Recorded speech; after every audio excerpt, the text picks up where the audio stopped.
اعوذ باللہ السمیع العلیم من الشیطان الرجیم من حمزه ونفخه ونفثه وَإِذَا طَلَّقْتُمُ النِّسَاءَ فَبَلَغْنَ أَجَلَهُنَّ فَأَمْسِكُوهُنَّ بِمَعْرُوفٍ أَوْ سَرِّحُوهُنَّ بِمَعْرُوفٍ وَلَا تُمْسِكُوهُنَّ ضِرَارًا لِتَعْتَدُوا وَمَنْ يَفْعَلْ ذَلِكَ فَقَدْ ظَلَمَ نَفْسَهُ وَلَا تَتَّخِذُوا آيَاتِ اللَّهِ هُزُوًا وَاذْكُرُوا نِعْمَةَ اللَّهِ عَلَيْكُمْ وَمَا أَنزَلَ عَلَيْكُمْ مِنَ الْكِتَابِ وَالْحِكْمَةِ يَعِظُكُمْ بِهِ وَاتَّقُوا اللَّهَ وَاعْلَمُوا أَنَّ اللَّهَ بِكُلِّ شَيْءٍ عَلِيمٌ۔ وَإِذَا طَلَّقْتُمُ النِّسَاءَ، اور جب تم عورتوں کو طلاق دو، فَبَلَغْنَ أَجَلَهُنَّ، تو وہ اپنی عدت کو پہنچ جائیں، فَأَمْسِكُوهُنَّ بِمَعْرُوفٍ، تو انہیں اچھے طریقے سے رکھ لو، روک لو، أَوْ سَرِّحُوهُنَّ بِمَعْرُوفٍ، یا انہیں اچھے طریقے سے معروف طریقے سے چھوڑ دو، وَلَا تُمْسِكُوهُنَّ ضِرَارًا لِتَعْتَدُوا، اور انہیں نہ روکو ضِرَارًا تکلیف دینے کے لیے، لِتَعْتَدُوا تاکہ تم ان پر زیادتی کرو، وَمَنْ يَفْعَلْ ذَلِكَ، اور جو بھی ایسا کرے، فَقَدْ ظَلَمَ نَفْسَهُ، تو یقیناً اس نے اپنی جان پر، اپنے آپ پر ظلم کیا ہے، وَلَا تَتَّخِذُوا آیَاتِ اللَّهِ هُزُوًا، اور اللہ کی آیات کو مذاق نہ بناؤ، وَاذْكُرُوا نِعْمَةَ اللَّهِ عَلَيْكُمْ، اور اپنے پر اللہ کی نعمت یاد کرو،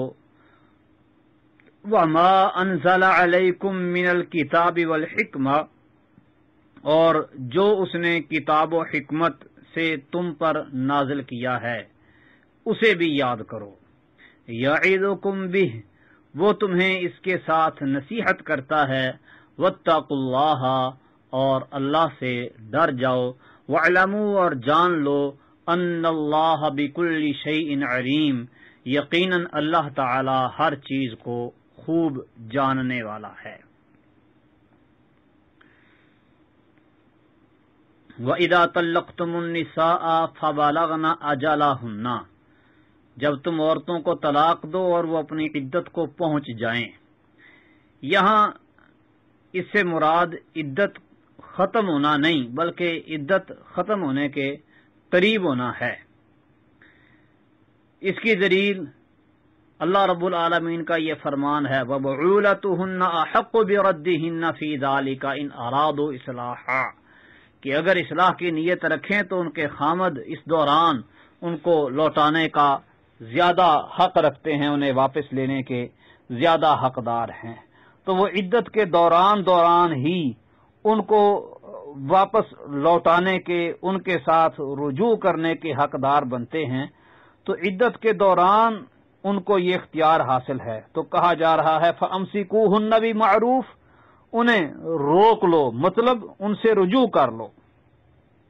تمہیں عدت پوری ہونے سے پہلے رجوع پہنچنے کا حق حاصل ہے۔ یا پھر دوسرا کام کیا ہے، وَسَرِّحُوهُنَّ بِمَعْرُوفٍ، انہیں معروف طریقے سے چھوڑ دو، مطلب انہیں چھوڑ دو، عدت ختم ہو جائے گی، وہ آزاد ہو جائیں گی، جہاں چاہیں اپنا نکاح کر لیں، شادی رچا لیں، تمہارا ان پر سے حق ختم ہو جائے گا۔ وَلَا تُمْسِكُوهُنَّ ضِرَارًا لِتَعْتَدُوا، مطلب کہ عدت کے دوران جب تم طلاق رجعی دو، پہلی طلاق یا دوسری طلاق کے بعد، عدت کے دوران تمہیں روکنے کا حق حاصل ہے،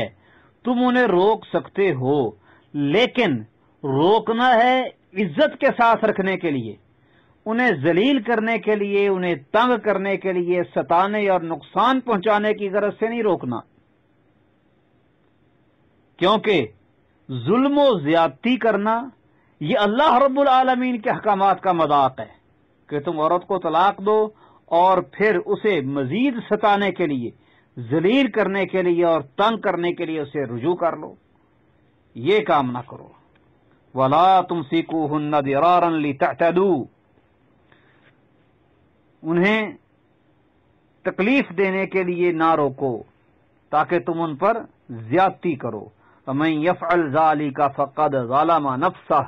جو بھی ایسا کرے گا وہ اپنی جان پر ہی ظلم کر رہا ہے۔ بیوی کو روک لے، طلاق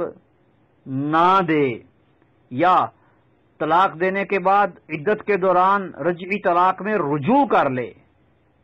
اور مقصود و مطلوب اس کو بسانا، خوش رکھنا نہیں، اس کو تنگ کرنا، ذلیل کرنا ہو، تو یہ اس پر ظلم تو ہے ہی، لیکن بندے کا اپنی ذات پر، اپنے آپ پر بھی ظلم ہے۔ وَلَا تَتَّخِذُوا آیَاتِ اللَّهِ هُزُوًا، اللہ تعالیٰ کی آیات کا مذاق نہ اڑاؤ، نہ بناؤ۔ یعنی اللہ سبحانہ و تعالیٰ نے احکام جن مقاصد کے لیے نازل کیے ہیں، رجوع کا جو اللہ نے حکم نازل کیا ہے، رجوع کرنے کی جو اجازت اللہ سبحانہ و تعالیٰ نے دی ہے، وہ ہے اذا تراضوا بینہم بالمعروف، آپس میں راضی ہو جائیں۔ بعولتہن احق بردہن فی ذلک ان ارادوا اصلاحا، اصلاح کی نیت ہو، اصلاح کا ارادہ ہو، تو اگر نیت زرار کی ہو تو پھر تو یہ اللہ کے حکم رجوع کے ساتھ مذاق ہے۔ اور نبی کریم صلی اللہ علیہ وسلم کا فرمان ہے، ثلاث جدہن جد و ہزلہن جد، تین کام ایسے ہیں کہ ان کا مذاق بھی ارادہ ہے، سنجیدہ ہے، اس سنجیدگی بھی سنجیدگی ہی ہے۔ یعنی وہ کام اگر بندہ مذاق میں کرے تب بھی واقع ہو جائیں گے، سنجیدگی کے ساتھ کرے تب بھی واقع ہو جائیں گے۔ وہ ہیں النکاح والطلاق والرجعۃ، نکاح، طلاق اور رجوع۔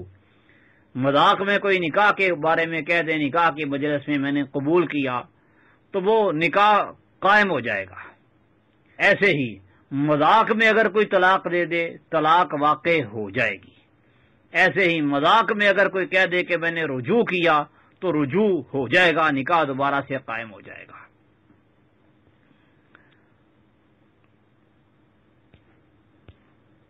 تو ان کے ساتھ مذاق کرنا یہ جائز نہیں۔ وَاتَّقُوا اللَّهَ وَاعْلَمُوا أَنَّ اللَّهَ بِكُلِّ شَيْءٍ عَلِيمٌ، اور اللہ تعالیٰ سے ڈر جاؤ اور جان لو کہ یقیناً اللہ تعالیٰ ہر چیز کو خوب پوری طرح سے جاننے والا ہے۔ حکمت سے یہاں پہ مراد سنت ہے، یعنی کتاب و سنت کی دونوں وحی الہی ہیں اور دلیل ہونے میں دونوں برابر ہیں، لہذا منکر حدیث کا وہی حکم ہے جو منکر قرآن کا ہے۔ مطلب یہ کہ ان آیات میں بیان کردہ گھریلو مسائل کو حدیث کی روشنی میں زیر عمل لانا وہ لازم اور ضروری ہے۔ وَاتَّقُوا اللَّهَ، اللہ سے ڈرو،